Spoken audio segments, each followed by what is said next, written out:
Hello on YouTube and Twitch, Northstar here with Joe. Welcome to another HOI4 Let's Play video.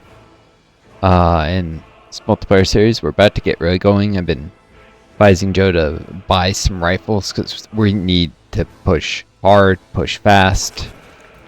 Wipe Sweden and Norway at a minimum out quickly before they could end up in the US faction, and Iceland and Finland, if possible, too, would be good. I guess also have to prepare a defense against the Central Powers, which will be attacking me as Syria here eventually. At some point I'll swap to playing as Norway, but for a while it'll be Syria.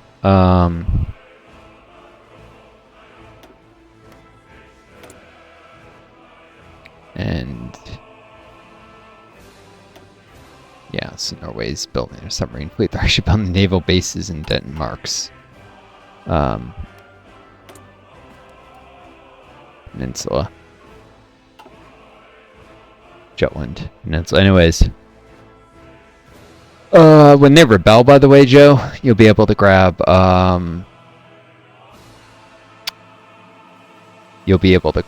the, the Faroe Islands off of them. Oh yeah. Yeah. I puppet those probably. You can also puppet Jan Mayen from Norway.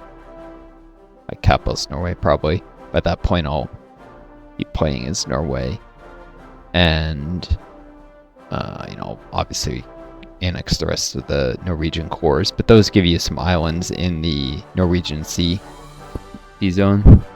If you get Iceland as well, that'll help even more. With controlling that sea zone, the Denmark Strait, which will eventually help with hopping over to Greenland, which can be conquered and fed to Denmark at some point as a stepping stone on the way to, attacking the United States.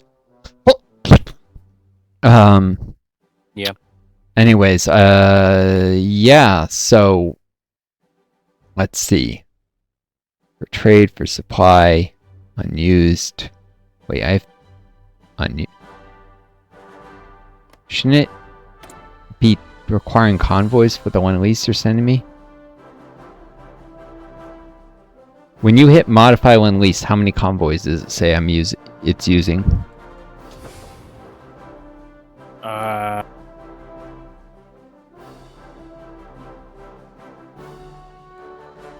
don't see. It should be. Yeah, Hold on. You go to share screen. Yeah, there's no.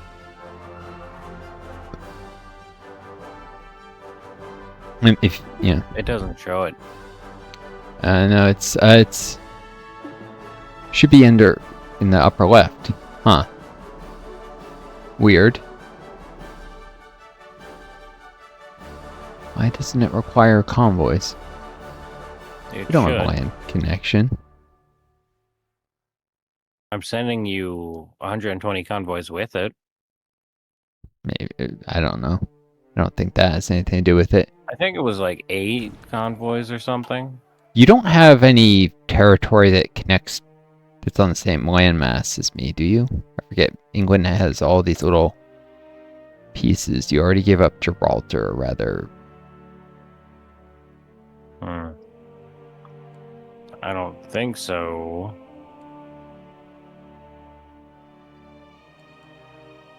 I don't know. Okay, maybe it's just got something to do with the fact that, yeah, you're saying convoys with it. That's my best guess. I don't know. Maybe after we unpause it. I'm trying to figure out if I have the convoys available to send my troops to Norway. I don't want to accept this call to arms yet, do I? No. Just right-click cancel that. That was from me, or was that from Norway, technically? Norway, I believe. Yeah. But yeah, I'd cancel that. that would get me invaded and very quickly just destroyed by Turkey. So,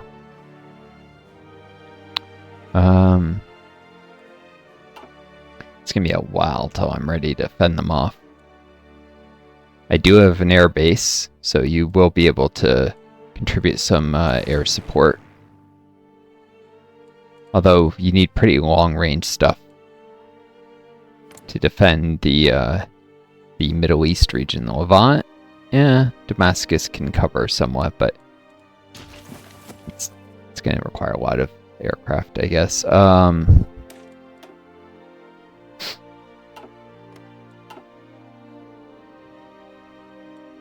Do you have any factories that aren't doing purchase agreements right now?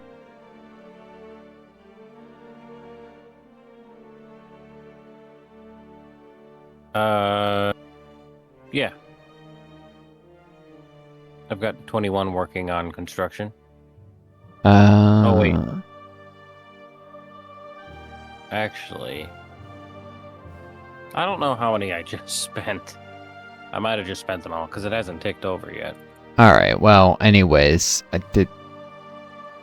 you should be able to build in faction members' territory certain things. I might throw an airbase in Aleppo, in the Aleppo region, a couple levels of airbase at the end of your queue, and you can bump it up later. That way we can, you know, have actual air support on this front, because if it was Turkey rolls through, you know, then it's a source of manpower here and factories. I'll have to swap to Norway sooner, probably. Yeah.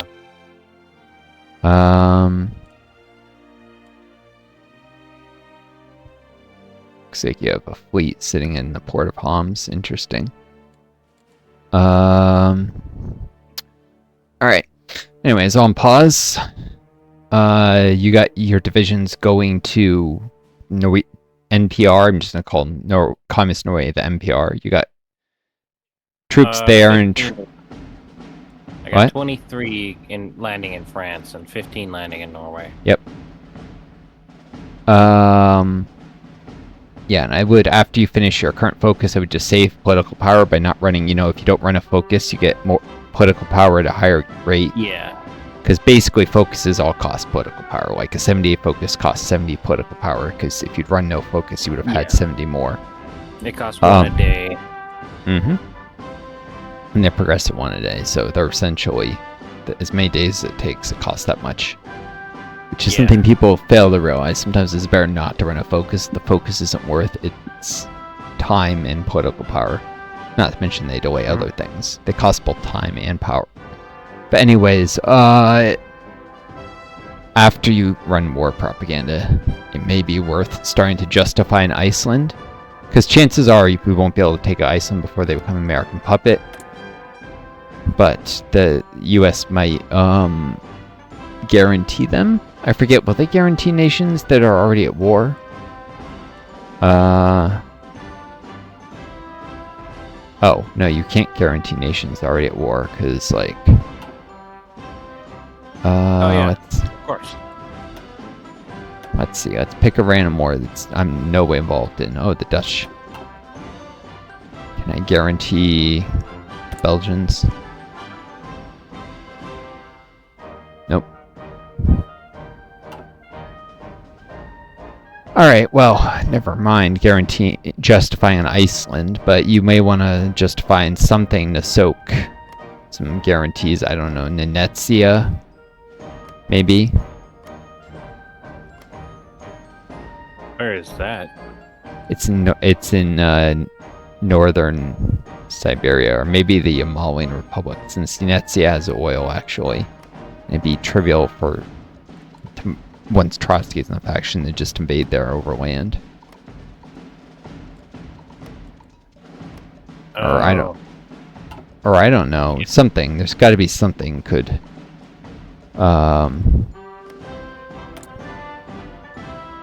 Maybe Mexico, actually, since the U.S. will intend to end up conquering them anyways next time they attack. Yeah. I don't know. Yeah, that's probably not a bad idea. because that will cost you nothing territorial expansion, because the U.S. will end up most likely annexing Mexico or forcing them to their faction. Reasonable odds of either. They've already made it civilian economies they can guarantee. Anyways, all on pause, but keep an eye on buying stuff. And what are you producing? Because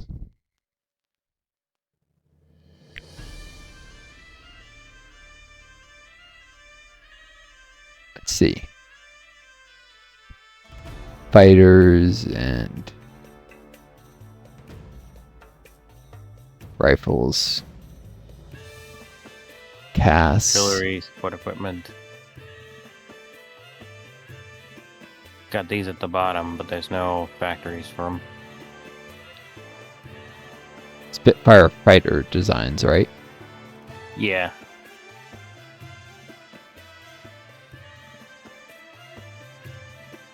Right, and if you scroll up, you had something, Hurricane? Above the Shark. Hurricane Mark 1, and what's that? Like, what's in that design? Sure. Might as well check that. Especially since the AI, or you got two more, the next two factories you get are going to be doing that. It's, list is obsolete, so you have to show outdated designs.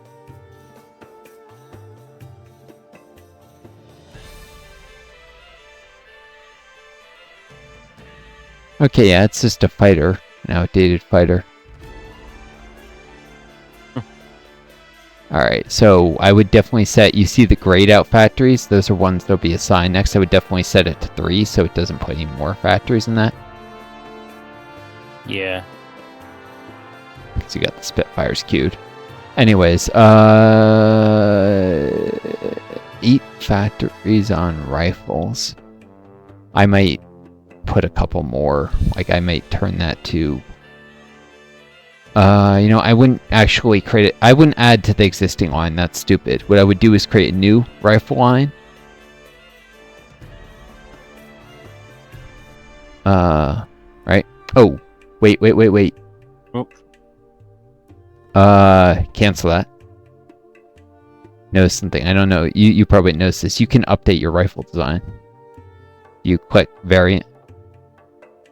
You haven't done this much, have you? If you see that little button, that'll upgrade your rifles. Yeah, that little icon means there's upgrades to apply, and then save. Instead of Mark 2, Mark 1. You can also do the same with your towed anti-tank and improved artillery. They both have. You should always look for that. Whenever you see that icon, you should always be applying it, because, you know, it's just better. Nope.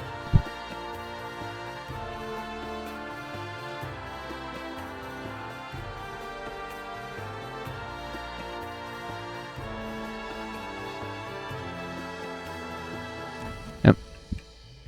And then, yeah, you can upgrade those at your leisure. You might lose a little production efficiency. Not much if it's just straight, it's the same equipment. But yeah, we create one of those, add a couple, and then drag it up to just below and add, I don't know, like 2 or 3 or 4. So the reason why that is that later, if you need to divert just 4 factories to something other than rifles, you can just convert that line. If you click on it, click on the rifle one. Like, click on the icon of the rifle. You can see those are things you can convert the line to that will keep some level of efficiency. Like, you can't convert it to making tanks or aircraft, but you could convert it to like support equipment or artillery, and you keep some of the efficiency. If your production efficiency retention is higher than base, it can be substantial. Okay. Which is why it makes sense to divide the lines, as well as being able to put them in different places in the queue. You apply resources from top to bottom. So if you're running, say, a steel shortage, the things at the bottom are the only ones affected by a steel shortage, and the lines further down get worse affected by it. So it matters for resource management, it matters for you know, dividing stuff. If the number of icons is too great, you can always kind of minimize stuff. But yeah, you should be able to upgrade the artillery to the newer one. And yeah, you see you lose the current piece that's currently in production. Like with the anti-tank one, if you hover over the 5 point whatever a week, you see your next piece finishes, and it's in a... Yeah, you might as well convert it now. You actually can have more partial progress tomorrow. At some point it'll complete 2 in a day, but if you don't want to watch it for several days, I would just convert it to, you know, the newer anti-tank there. So you lose that one piece that was currently, but you keep the efficiency of the line. Okay. However, the Hurricane and what you wouldn't be converting to an upgrade Hurricane, you'd be converting eventually to an entirely new fighter line. And that would lose most of its efficiency. So you might leave it for now. The Hurricane's a decent little fighter. And, you know, there's something to be said just for numbers. You can switch it to Spitfires later, but I definitely wouldn't delete any of the lines. Your mouse is hover over cancel. That won't lose all the efficiency.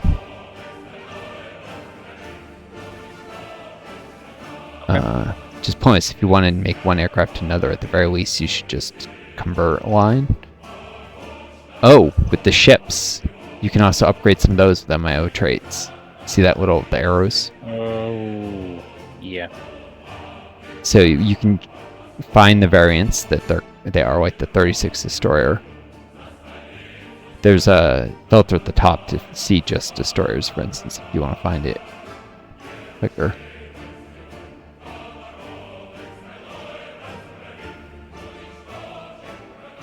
Like the EGF, and you see that button. You click it, and then you save.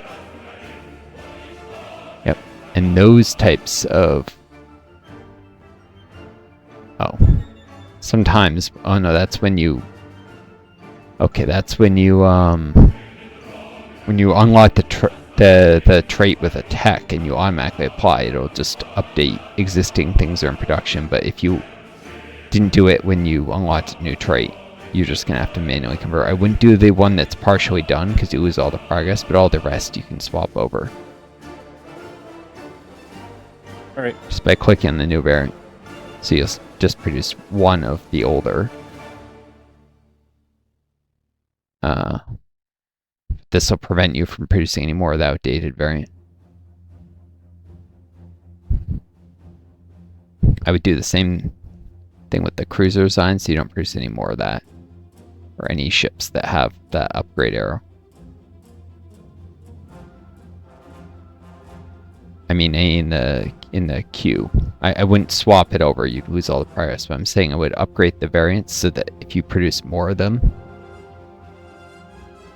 Oh, and is that destroyer the one that's outdated? Is there more than one in the line? Yeah, it's 2. I would set that to 1. The destroyer. Yeah. So that it doesn't make another obsolete one right after the first. Yeah. So when that's done, that'll be the end of the obsolete. I see. Yeah. Right, yeah, and you can just upgrade the various other variants. It should be quick, you know, you just hit the thing and save. Assuming that the changes are ones you want, sometimes they aren't. Production cost. It's not great, it's up to you. Anyways, I'll let you mess with the upgrading the variants.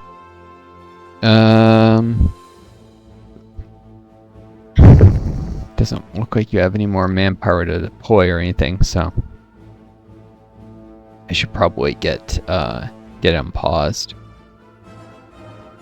Let it take a few hours at least. Alright. Yeah. I keep trying to use spacebar. It doesn't. Why does that not work in multiplayer? It even still says. Probably because chat. Because what? Because of the text chat. They don't want people unpausing it while they're typing or something. I don't know. I mean, let's see if there's any button. I think pause break might work.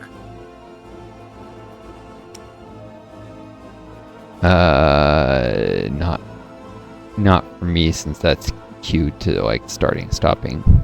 Oh, right, recording. yeah. That would be bad.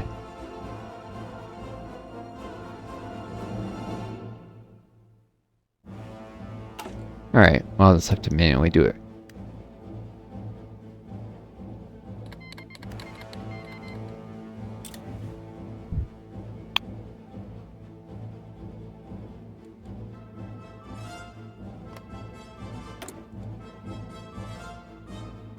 Looks like I signed military access with the checks. Oh, yeah. I have no construction now. Alright. All my factories are buying guns. Yeah, and it looks like all my convoys are bringing your stuff, so I have to wait for more convoys till I can send any men to Norway. I send my 4 least heat climatized divisions. I'm gonna stop watching this videos so that it's getting a little laggy. So I disbanded all but my 4 least heat climatized divisions. I'm gonna send them to Bergen as soon as possible. And then I've got new ones in training. I'm gonna send them. Some of them are just gonna merge into the Mountaineers. They get there. Eventually, anyways.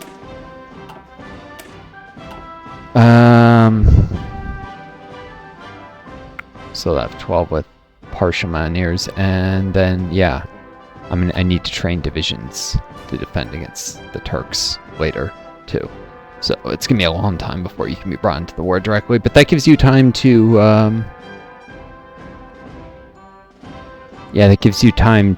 Austria. build up a little, to focus on the Central Powers, and maybe to invade some minors like Wales, Scotland, Brittany, you know. Yeah. For their factories and manpower. Although you won't get much of either until you have decent compliance in the States. I might brush up on my garrison templates eventually too. Oh yeah, division strategy, by the way. Yeah. Especially since you're major industrial power, you're probably going to want to use... I guess I'll take a look at the stream again. The division templates. This is about template design, not anything you currently got in the field. I know the AI gives you all sorts of stuff. You probably mostly do those infantry ones, which... yeah. Later, you're probably going to want to create lower width divisions, or rather ones with fewer infantry battalions in it. Like, downsizing the main one, because you still don't want the support companies. And the reason, like, see that one right there? I wouldn't do it right now anyways, you got other things to do with the army XP, but right now it's got 51 breakthrough, right? So that get multiplied by planning and defense skill and stuff, but soft attack of enemies will get multiplied by some stuff too. So it's not going to be too long till most of the enemy attacks will just do crits. And at that point, there's not much reason to have such large divisions of infantry if you're attacking with infantry, because almost all the hits will be crits anyways, so you might as well go smaller divisions so you get more total organization, more support companies. More total organization means you can win battles, and that even if you lose a little more manpower, the most important thing is that you win in a push. So, yeah, because let's say you had 8 battalions in this, right? Just for say, if you had 2 that had 4 battalions, so same amount of width, you could have twice as many support artillery and engineers, more stats per width. Alternatively, you know, if you had like 9 versus 2 4 width, because the 4 width would be 4,600 men, so that would be 9,000 200 men instead of 9,600, and it would probably actually be more capable of pushing, and it would definitely pack more firepower than this. Like, you can even run the numbers here. I wouldn't save it, but if you just remove 5 of the battalions in this infantry, just so you can see what the numbers look like. So reduce that by a 2x2 block, you know. 2A. You won't even have the army XP to save it, so.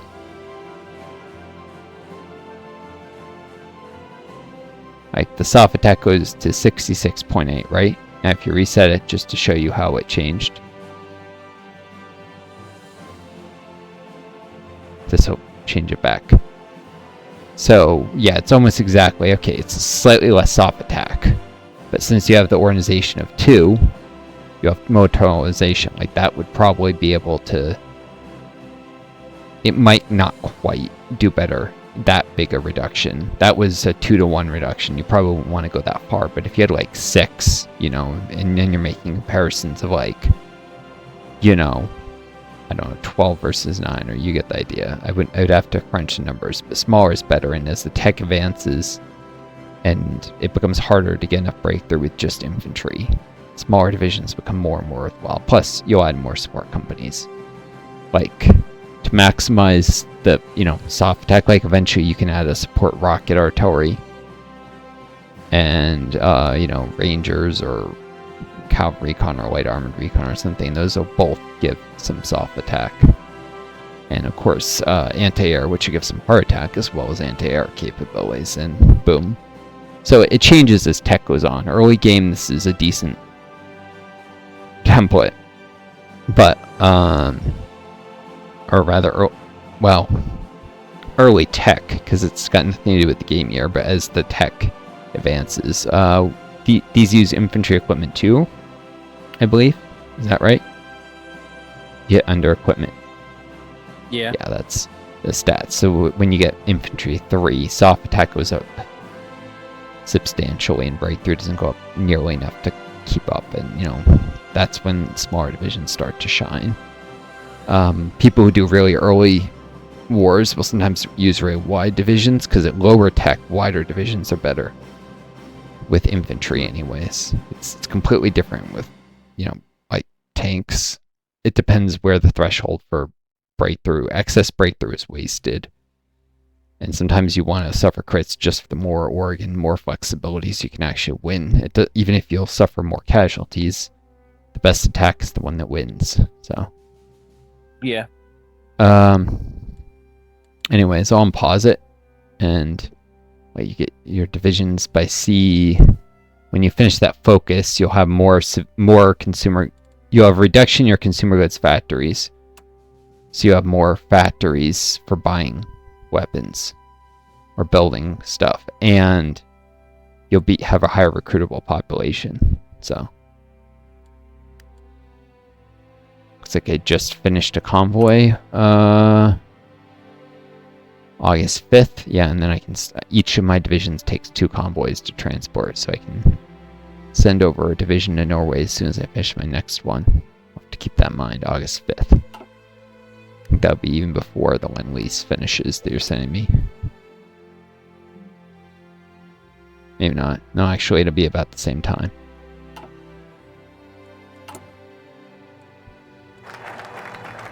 Cool. Alright, I just finished a focus. Probably not the same time you did, because I didn't run some focuses before, so I'm not in sync with you. Yeah, I haven't finished yet. Don't have the war support for total mob yet. I'm gonna need extensive conscription, yeah. Takes time to mobilize Can I not men. strategically deploy here in France? Huh?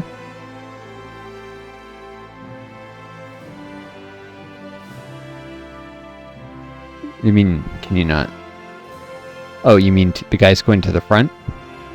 Yeah. No, because there's combat in that province. You need to strategically deploy them to a little bit back in the front, like do a fallback line, but east of Zurich by the river. And then once they get there, you can have them march the rest of the way to the front. They can't strategically deploy to any province that currently has combat. Oh. they can't path through any province that has combat, which can lead to weird paths. Like, I would put it far forward. You see the river? I'm saying... Because that river is not in combat. In fact, they could actually go to that province east of the river one, because that's not in the front. The one that has Vaduz. Yeah, I would I would put the fallback line in Vaduz, and that's what they'll deploy to.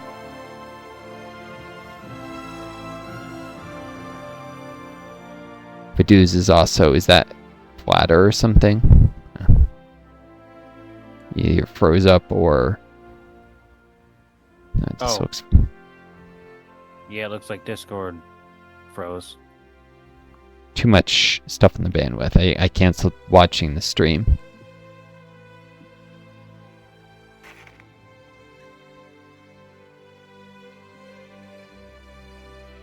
Yeah, okay. Still ping's decent. I just...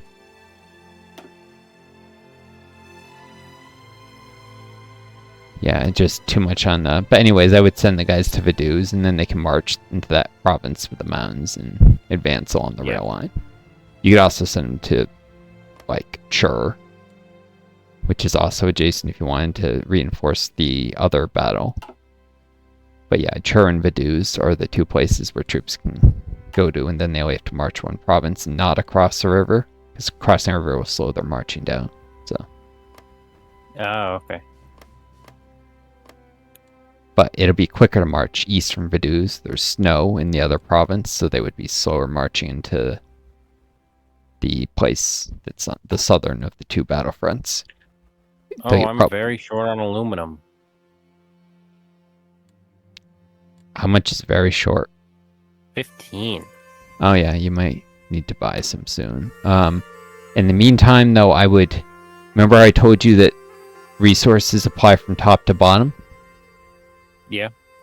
I would drag the least important stuff that uses aluminum down, like, lower, so that the least important item that uses aluminum is lower than any other item that uses aluminum. It doesn't matter if it's at the bottom of your queue. Just fill my planes.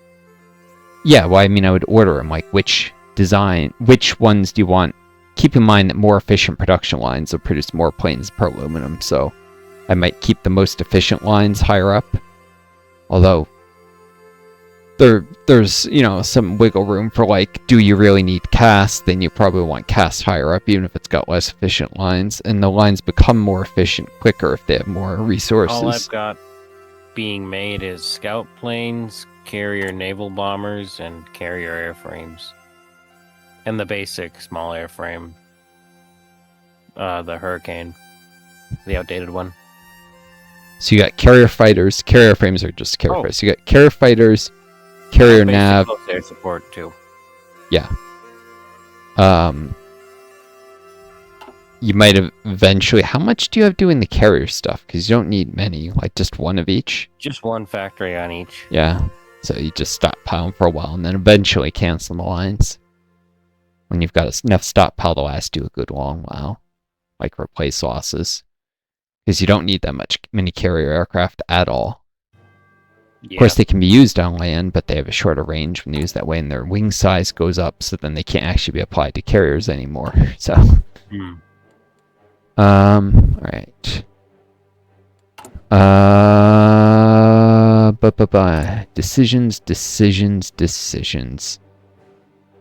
Came in with decisions because they got a lump of political power. I don't think I'm desperate enough to do emergency factory conversion right now.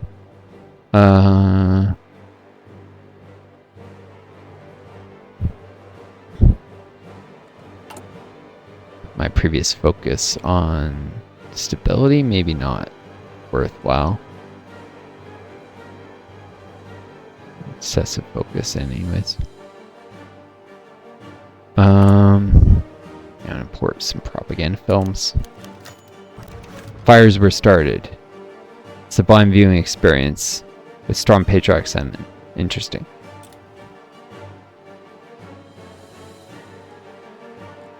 Yeah, maybe I'll do some anti-democratic raids though. Anyways. Eventually Syria will be under the AI control and they won't handle the nation well, and I'll swap to Norway. But for now, Syria will hopefully benefit under my tutelage, or something like that.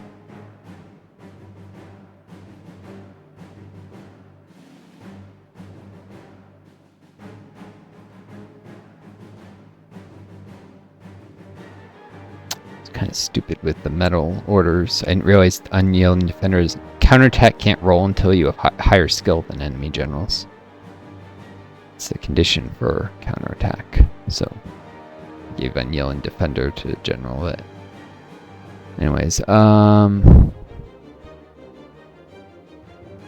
this is probably still the right general for attacking.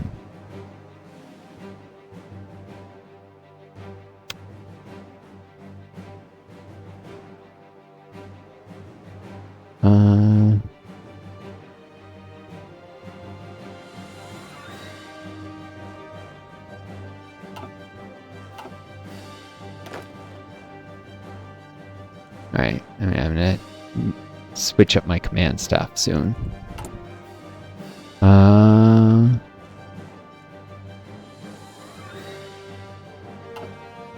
But you know, actually I can do it now. Don't forget this guy because Trickster is useless until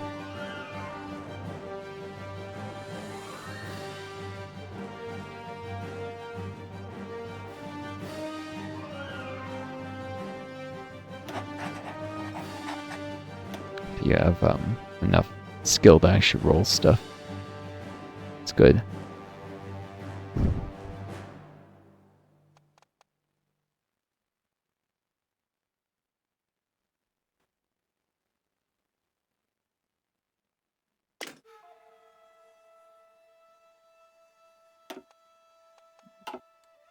Expected to be massively outskilled by the Swedish generals around, and I'll swap that. It won't matter who's doing what once I'm playing Norway.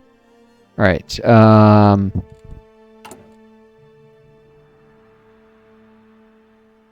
do.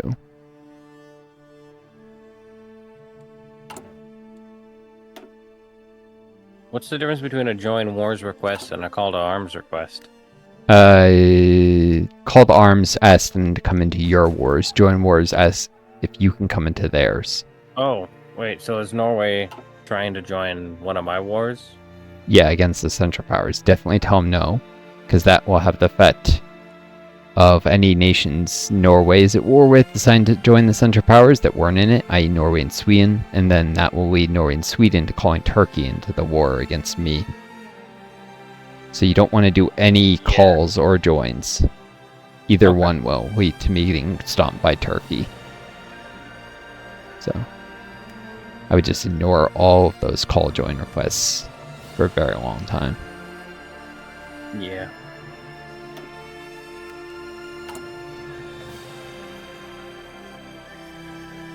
Apparently artillery specialists, by the way, buff anyone artillery, even if it's an infantry division with like 1.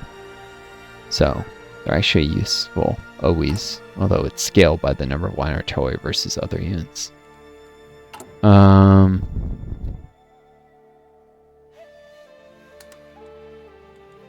Is Monson Friend. The No Compromise, No Surrender soundtracks are pretty neat. Some of them.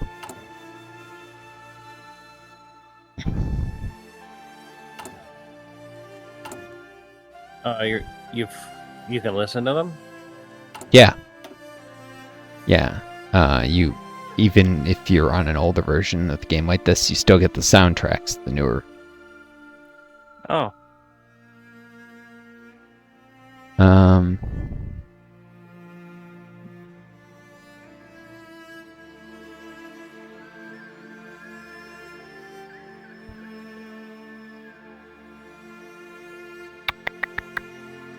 Okay.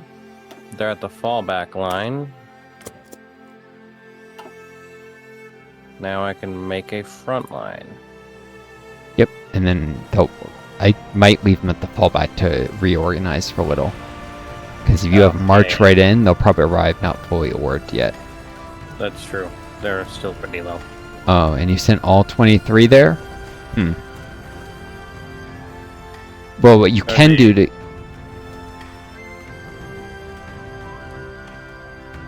What? Are they going to be undersupplied? No, I was just thinking you can't... That's probably way over combat width. Oh, That's 408 combat width. There's no way you can... So, but what you can do is you can get them all planning bonuses right now by drawing a front line with the border with Bavaria and just draw an offensive line there, like you were in invaded Bavaria, even though you're not. Oh, I see. Although you could eventually justify in Bavaria, it might be a way to get around the Austrian defenses by attacking from an unexpected direction through southern Germany, basically. It's actually a rather weak defensive line there, like over by Linz.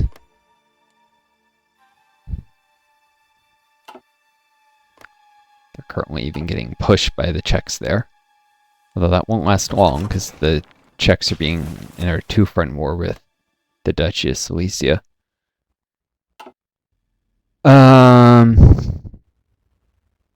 Yeah, anyways, so you got the front line offensive thing? Here, I'll take a look at your... Yep.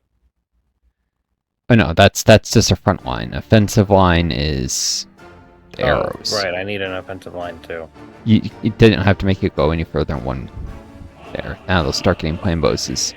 You might also want to switch them to rigid cohesion and aggressive ordering. Rigid cohesion so that they won't move around trying to close gaps. And aggressive so that they'll attack more often and also close gaps less often. They'll be less concerned by gaps in the line. If you're going to micro the front, which you probably do want to do because this is a hard front. In fact, I would set the whole army group to that. I'd set all your armies. Because when microing, the other stuff will just get in the way. And it, you know, if you're facing like a really hard front like this, micro will help you win it, so. But yeah, those guys will slowly gain planning. If you hover over the little planning bar on one of those divisions, 20-30 divisions anyways, it'll tell you 2.4% a day. So it's like what? 14 days, 2 weeks, and they'll have full planning. And they don't gain planning while they're in combat whenever the clock ticks over from 2400 to 1, so they can actually gain planning here, then march into battle, help defeat the enemy attack, and then immediately counterattack with full planning. Basically having them sit and do their planning back in the front is good. But I checked the supply, because you were concerned about exhausting it, and that's probably reasonable. Here. Oh. Hover over the divisions for a sec.